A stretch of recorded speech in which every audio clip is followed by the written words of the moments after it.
सबसे पहले मैं स्मरण करता हूँ तथागत भगवान गौतम बुद्ध, बोधिसत्व डॉक्टर बाबा साहब अम्बेडकर, इनके चरणों पर मैं सिर नवाता हूँ और साथ ही इस मंच पर आसीन पूजनीय बदंत नागदीपांकर महाथेरो, इनको मैं नमन करता हूँ। साथ ही बड़े गौरव की बात है कि समता सिंधल के इस स्थापना दिवस कार्यक्रम में डॉक्टर अंबेडकर स्मारक समिति के ट्रस्टी आदरणीय विलासराव गजघाटे साहब यहाँ पर उपस्थित हैं और पूजनीय बदंत भी डॉक्टर अंबेडकर स्मारक समिति के ट्रस्टी बन गए हैं। इसलिए मैं आप लोगों से अनुरोध करता हूँ कि शुरू में ही पूजनीय बदंत नागदीपांकर जी का तालियों से अभिनंदन करें।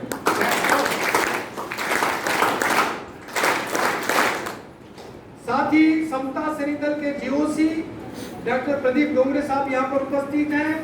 समता सिंधल के हमारे स्टाफ ऑफिसर सदस्य साथी गजबी जी यहाँ पर उपस्थित हैं और महिला विभाग के सदस्य सत्याबाई सहारे जो कि महिला प्रमुख हैं।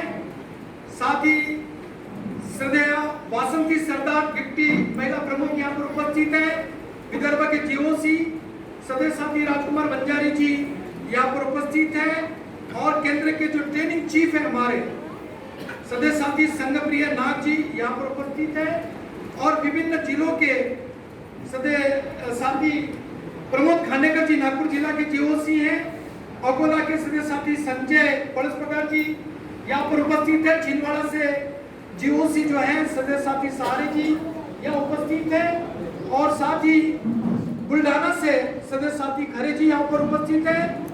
हमारे जो अभी संचालन कर रहे थे सदस्य साथी पृथ्वी मोडगरे जो कि सेंट्रल कमेटी के सचिव हैं और भी बहुत सारे अपने कार्यकर्ता जिनके नाम मैं ले सकता हूं लेकिन समय की नजाकत है। मैं आप सभी अपने वरिष्ठ अधिकारी सैनिक सैनिकाओं को मेरी तरफ से मैं जय भीम प्रेषित करता हूं। साथियों, ये दल का स्थापना दिवस है। दल के ऊपर हमारे सदस्य साथी संगप्रिय नाग ने अपने विचार प्रस्तुत कर ही दिया है, लेकिन प्रमुख जो विषय है वो है सामाजिक न्याय और सुरक्षा। तो सामाजिक न्याय किसको कहते हैं? सबसे पहले बाबा साहब के दृष्टिकोण से व्याख्या देख लेते हैं कि बाबा साहब क्या कहते हैं सामाजिक न्याय के बारे में। Doctor Baba Saheb concept of social justice stands for the liberty, equality, fraternity of all human beings. He stood for a social system that is based on right relations between man and man in all spheres of his life. Hindi में बाबा साहब अम्बेडकर की सामाजिक न्याय की अवधारणा सभी मनुष्यों की स्वतंत्रता, समानता और बंधुत्व के लिए है। वह एक ऐसी सामाजिक व्यवस्था के पक्षधर थे जो उनके जीवन के सभी क्षेत्रों में मनुष्य और मनुष्य के बीच सही संबंधों पर आधारित हो। हम देखते हैं कि पाश्चिमात्य जो विद्वान हैं उनके दृष्टिकोण में भी सामाजिक न्याय किसको कहते हैं?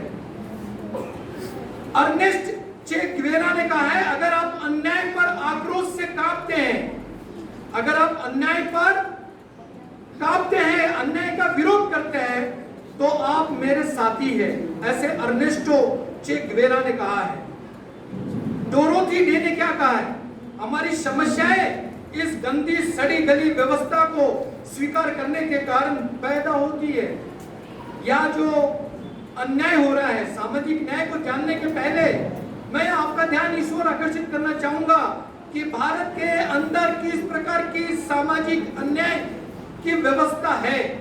वो सामाजिक अन्याय की व्यवस्था है सबसे बड़ी, वो है जातिवाद, वो है अस्पृश्यता, वो है वर्णवाद। डॉक्टर बाबा अम्बेडकर इस समस्या पर 3 किताबें लिखी। पहली किताब थी कास्ट इन इंडिया, दूसरी भूवेत्त सूत्राज और तीसरी एनालिसिस ऑफ कास्ट। और इन तीनों किताबों में बाबा साहब ने भारत की दुख की जड़ जातिवाद को बताया। इस जातिवाद के कारण भारत के अंदर में अनुसूचित जाति, जनजाति, पिछड़ा वर्ग, इन लोगों पर लगातार अत्याचार हो रहे हैं, जुल्म और सितम हो रहे हैं, एट्रोसिटीज हो रहे हैं। 2014 में एनसीआरबी का डाटा है, जो सारे भारत में अपराध होते हैं, हिंसा होती है, उसके डाटा को ये कलेक्ट करता है। उस एजेंसी का नाम है एनसीआरबी। उसने कहा कि भारत में 2014 में 47,064 केसेस हो गए अनुसूचित जाति, जनजाति और पिछड़े वर्ग पर, और 2015 में 38,670, 2016 में 40,801, 2017 में 43,200 की घटनाएं हुई है। और इन घटनाओं में क्या क्या होता है? इन घटनाओं में गांव के गांव जलाने की घटनाएं, 58 लोगों को उत्तर प्रदेश के अंदर ये रणवीर सेना जो राजपूतों ने बनाई थी दलितों को खत्म करने के लिए, रातों रात एक नदी को पार करके उस गांव में जाकर 61 लोगों की हत्या कर दी। ये रणवीर सेना की बात।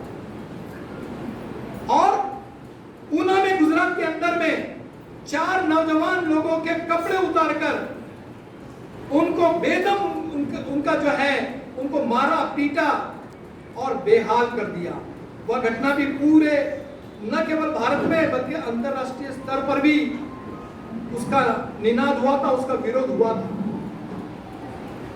गुजरात में, बिहार में, उत्तर प्रदेश में, महाराष्ट्र में, खैरलांजी में आपने देखा हो खैरलांजी का कितना विभत्स कांड हुआ था।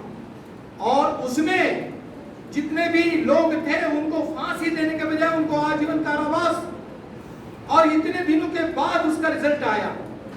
और मैं आपको बता दूं, ये जो मैं घटना 61 लोगों की बता रहा हूं जो गांव में जाकर के जिन लोगों को बंदूक से भूना गया, उनके सारे के सारे अपराधी छूट गए। क्योंकि भारत के अंदर न्याय देने वाला कौन है? वो वकील, वो कौन जज है? वो उनका सुप्रीम कोर्ट के अंदर में जो जज बैठा वो कौन है? वो केवल 100, 200, 300 परिवार के ही लोग वहां पर जज बन करके बैठते हैं। तो न्यायिक व्यवस्था का भी अन्याय हम लोगों पर हो रहा है। सामाजिक अन्याय जो है हर क्षेत्र में, सामाजिक में, राजनीतिक में, आर्थिक व्यवस्था में भी अन्याय हो रहा है। महाराष्ट्र के अमरावती जिले में चंदूर रेलवे के पास एक तहसील है दानापुर, वहां लोगों पर अत्याचार किए। क्यों किए? फकत उन्होंने बड़े लोगों को राम नाम नहीं कहा, बस इसी पर उन लोगों की पिटाई हो गई। उन लोगों को बेदम मारा, बेहोश होने तक मारा। यूपी में हमीरपुर में, राजस्थान में डेल्टा मेघवाल में, हरियाणा में मिर्चीपुर में, ऐसे कई नाम है। बिहार में बेलची कांड बहुत प्रसिद्ध हुआ था। और इस तरह से हम देखते हैं कि सारे भारत में सामाजिक अन्याय हो रहा है जाति के नाम पर, कि आप नीच हो, आपको जीने का अधिकार नहीं है, आप जानवर से भी नीच हो। कुछ गांव में तो घोड़े पर बैठने पर पाबंदी है। अगर वहां के दूल्हे ने कह दिया कि मैं घोड़े पर बैठना चाहता हूं, मेरी शादी है, और वो घोड़े पर बैठ गया, 12 लोग आ रहे जा रहे, तो उसी समय जो जितने उच्च वर्णीय लोग हैं वो लाठियां लेकर उस दूल्हे को और उसके परिवारों को मारते हैं, पीटते हैं। और इस तरह से हम देखते हैं कि भारत के अंदर में इस तरह का जो अत्याचार हो रहा है, जो अन्याय हो रहा है, वो लगातार बढ़ते ही जा रहा है। कम नहीं हो रहा है, बढ़ते ही जा रहा है। तो इस अन्याय में हम लोगों ने क्या करना चाहिए? एक यूपी की घटना बता दूं मैं आपको जाते जाते। उत्तर प्रदेश में दलितों पर 3 दलित युवक थे, उन दलितों पर चोरी की शंका थी। ऐसा उनको लगा कि ये 3 दलित युवक लोगों ने चोरी की, इसलिए उनको बहुत बेदम मारा और उनके प्राइवेट भाग में पेट्रोल डाल दिया।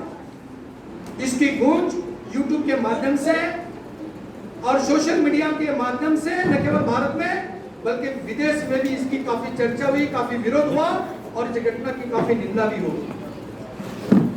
आजादी के 75 साल के बाद भी अन्याय, अत्याचार, बदस्तूर जारी है।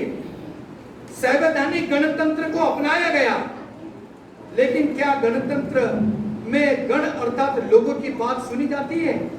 केवल 15% लोगों की बात यह सुनी जाती है, बाकी लोगों की बात सुनी नहीं जाती। तो ये कितनी शोकांतिका है, इस बात को आपने जानना चाहिए कि संविधान की धारा 330, 332, 244 के मुताबिक अनुसूचित जाति, जनजाति और पिछड़े वर्ग को राज्य, देश और स्थानीय निकायों में प्रतिनिधित्व का अधिकार दिया गया है। लेकिन अनुसूचित जाति, जनजाति, पिछड़े से कोई अगर सरपंच भी बन जाता है तो उसे उस गांव में 15 अगस्त में राष्ट्रीय ध्वज को फहराने का अधिकार नहीं है। कितनी शोकांतिका है। और धारा 335 के तहत उन्हें सरकार और सार्वजनिक क्षेत्र की नौकरियों में प्रतिनिधित्व दिया गया, लेकिन वो प्रतिनिधित्व भी धीरे धीरे खत्म हो रहा है, आरक्षण भी धीरे धीरे खत्म होते जा रहा है। तो एक तरह से हम देखें कि सामाजिक अन्याय क्या है, ये अगर आपको कल्पना स्पष्ट हो जाए तो आपको सामाजिक न्याय क्या है ये पता चल जाए। अमेरिका में सिविल राइट्स पर बहुत बड़ा आंदोलन हुआ था और उस आंदोलन का प्रणेता अब्राहम लिंकन ने किया था। वहां पर रंग भेद था, काले गोरे का भेद था, वहां पर काफी संघर्ष हुआ, काफी आंदोलन हुए, लेकिन वो उसमें सफल हुए। आज अमेरिका के हर क्षेत्र में, चाहे वो राजनीतिक का क्षेत्र हो, चाहे वो मनोरंजन का क्षेत्र हो, चाहे वो शैक्षणिक का क्षेत्र हो, सब में रिजर्वेशन दिया गया है। किन लोगों को? काले लोगों को। अफ्रीका के अंदर नेल्सन मंडेला ने भी जब भारत में वो आए और भारत का संविधान पढ़ा और जाते जाते उन्होंने कहा कि भारत से मुझे कुछ नहीं चाहिए, भारत में केवल एक ही चीज मुझे चाहिए, तो डॉक्टर बाबा साहब अम्बेडकर का संविधान। क्योंकि इस संविधान के अंतर्गत एक चीज उनको प्राप्त हो गई, वो है सामाजिक न्याय। न्याय की पृष्ठभूमि डॉक्टर बाबा साहब अम्बेडकर ने 1950 को एक आर्टिकल लिखा था महाबोधि सोसाइटी के जर्नल में, और उस आर्टिकल का नाम था Buddha and future of his religion. और उस किताब में बाबा साहब ने लिखा कि जब तक न्याय नहीं मिलेगा शांति प्रस्तावित नहीं हो सकती। There will be no peace you will get until you will get justice. जब तक आपको न्याय नहीं मिलेगा आप शांति प्रस्तावित नहीं हो सकती समाज में, भारत में भी नहीं हो सकती। अरे जहां 80 लोग के घर जलाए जाते हैं, माता बहनों पर बलात्कार किए जाते हैं, साधारण के गांव से भी घर के बाजू से निकलना तो चप्पल जूते हाथ में लेकर निकलने की बात है, वहां कैसे आप शांति से रह सकते हो? यह शांति कितने सालों से है? 3000 सालों से।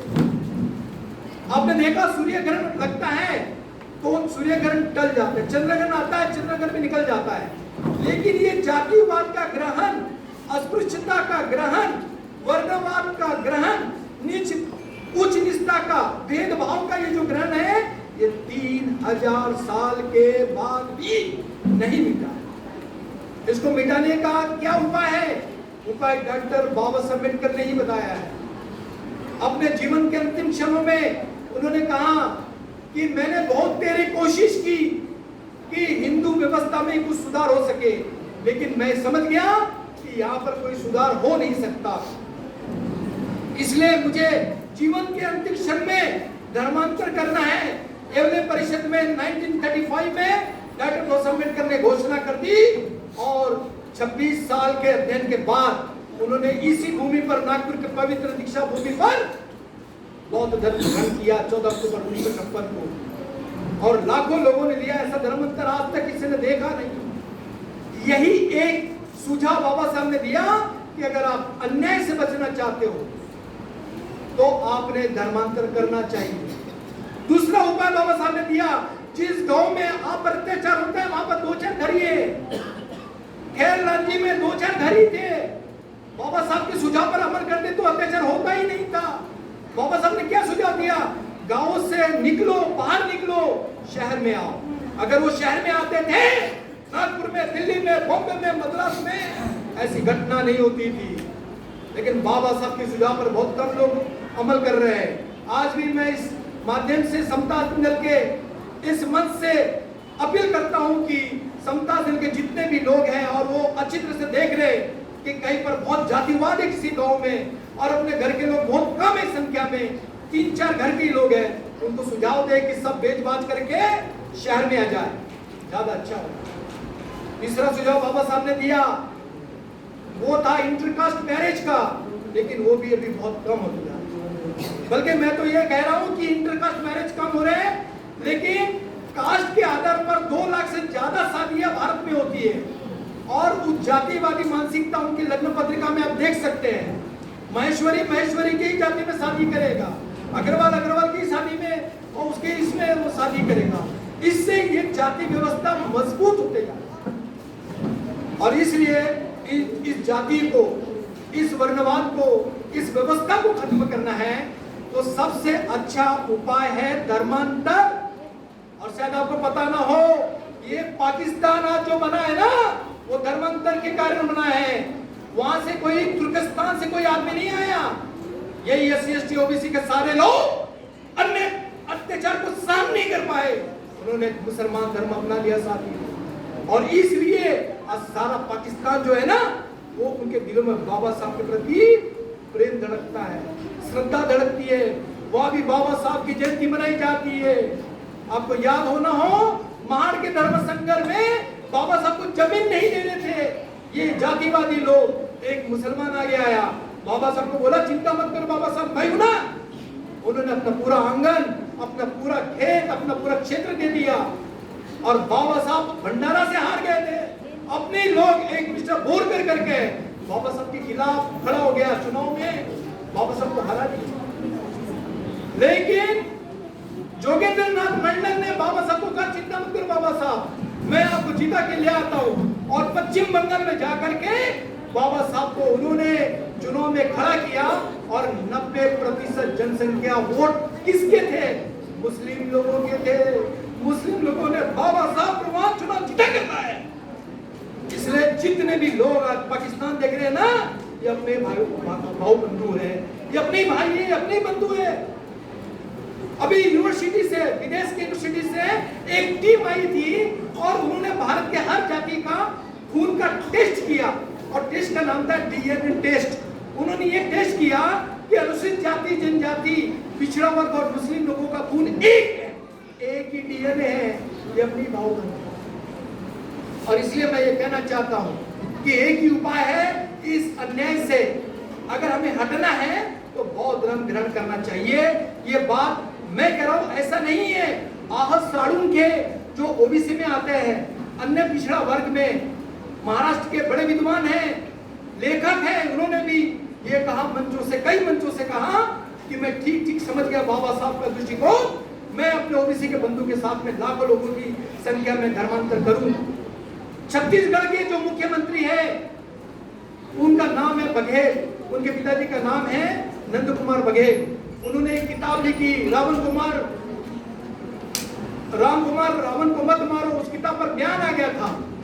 और उन्होंने भी कहा कि मैं अपने OBC के जितने भी बंधु हैं उनको लेकर लाखों में धर्मांतर करूंगा। अनुसूचित जाति, जनजाति, पिछड़े वर्ग के भी लोग अब धीरे धीरे बौद्ध बनते जा रहे हैं। इसलिए ये इस बात को समझो कि ये जो अन्याय है इसको खत्म करने के लिए जो बाबा साहब ने उपाय दिया, यही सबसे अच्छा उपाय है धर्मांतर का। और ज्यादा से ज्यादा संख्या में, अगर हम 5 करोड़ आज की जनसंख्या में बौद्ध है पूरे भारत में 5 करोड़, ये 5 करोड़ लोगों ने एक व्यक्ति को भी बौद्ध बनाया तो 10 करोड़ बन सकते हैं। हमने आजू बाजू रहने वाले अपने लोगों को प्रेरित करना चाहिए, धर्मांतर के लिए हमने प्रेरित करना चाहिए। और इसलिए जो दूसरा अन्याय के बाद में सुरक्षा की बात कहती है, तो डॉक्टर बाबा साहब अम्बेडकर ने यह देखा कि प्रथम विश्व युद्ध, द्वितीय विश्व युद्ध और साथ ही साथ उन्हें अपने आंखों के सामने 1917 में रशिया की क्रांति देखी, 1940 में उन्होंने ये चाइना का भी घटना देखी, फ्रांस की भी घटना देखी, अमेरिका की घटना देखी। और तब जाकर के उन्होंने ये तय किया कि मुझे भी अपने समाज को एक सुरक्षा प्रदान करने के लिए एक ऐसी military organisation, para military organisation बनाना चाहिए। और इसलिए उन्होंने महाड़ का जो सत्याग्रह था, महाड़ का जो आंदोलन था 30 तारीख को था, लेकिन एक दिन पहले अर्थात 19 मार्च 1927 को समता सेनेदल का की घोषणा की, स्थापना की। और कई साथी अपने हैं जो जैसे कि हमारे सदस्य साथी संगप्रिय नागरिक ने बताया, कुछ लोग अलग अलग तिथि मनाते हैं, कुछ लोग 13 तारीख मनाते हैं, 13 मार्च। मैं उनको बताना चाहता हूँ, कुछ दिल्ली के अंदर में हमारे साथी हैं वो 24 नवंबर मनाते हैं। तो मुझे उन सबको यही कहना है कि आपने बाबा साहब के उस विचारधारा को अर्थात समता सेनेदल को, उसके इतिहास को ठीक से पढ़ा नहीं है। आपने कई लोगों ने समता सेनेदल की घटना को, ड्रेस को चेंज कर दिया, बदल दिया है।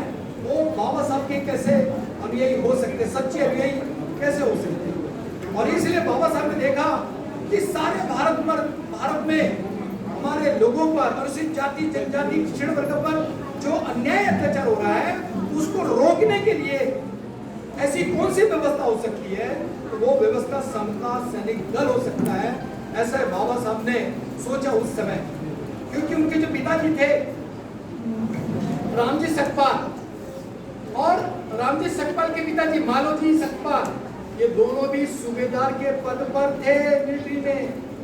उनके परिवार के 90% लोग मिलिट्री में थे। तो मिलिट्री का पूरा वातावरण घर का वो अनुशासन बाबा साहब को प्रिय लगा। उनके बाल मन पर उसका बड़ा असर हुआ। और विश्व में जो युद्ध चल रहे थे, रशिया में जो क्रांति सफल हो गई, वहाँ के गरीब किसानों को लेकर के लेनिन ने जो एक क्रांति कर दी झारशाही के खिलाफ, वो भी उसको अच्छा लगा। इसलिए उनको लगा कि भारत में ऐसी क्रांति में करना चाहता हूँ और समता दल की स्थापना की। और स्थापना के बाद घोर आश्चर्य, पूरे भारत में समता दल की शाखाएं खुली। गांव में लोगों ने अखाड़ा चलाना शुरू किया। और ये जितने भी अत्याचार करने वाले लोग थे, उच्च वर्णीय लोग, उनको मालूम पड़ गया कि अब ये अखाड़ा सीख रहे हैं, ये तलवारबाजी सीख रहे हैं। उन्होंने अत्याचार करना बंद कर दिया और वो जो अत्याचार का ग्राफ था वो नीचे गिर गया साथी। और मैं इस वजह से कहना चाहता हूँ, जिस गांव में, जिस शहर में समता सेनेदल सक्रिय है, वहाँ ये अत्याचारी लोग आंख उठाकर भी नहीं देख सकते। उनको मालूम है 1 जनवरी 1818 को भीमे कोरे गांव में 500 महारों ने 28,000 पेशवाओं को गाजर की तरफ काट दिया। ये उनको मालूम है कि जब ये सोए हुए शेर है, अगर इनको जगह दिया जाए तो ये हमारे को मार डालेंगे, खत्म कर देंगे। और इसलिए वो आपके खिलाफ कुछ कार्रवाई नहीं करते, नहीं अत्याचार करते। लेकिन एक शर्त पर कि उनको ये पता हो कि आप जागरूक हैं, उनको ये पता हो कि आप समता सेनेदल की शाखा गठन किए, उनको ये पता है कि आप अखाड़ा सीख रहे, उनको ये पता है कि वह जुदो करते, नगी नाता, सुमो, कूदो, हैक्विदो, नेक्विदो, साई, नंचाक, ये मार्शल आर्ट आप सीख रहे, उनको पता चल जाएगा तो आप पर अत्याचार नहीं करेंगे। क्योंकि बाबा साहब ने कहा था अत्याचार जो है वो भेड़ बकरियों पर उसकी बलि होती है, शेर की बलि नहीं होती। इसलिए आपको शेर बनना है। बाबा साहब ने पहले ही कहा कि हम शेर की औलाद है, हम राजा महाराजा के वंशज है, हम नागवंशी है, नागवंशी राजाओं के वंशज है। बाबा साहब ने बहुत पहले ही कई किताबों में इसका जिक्र किया।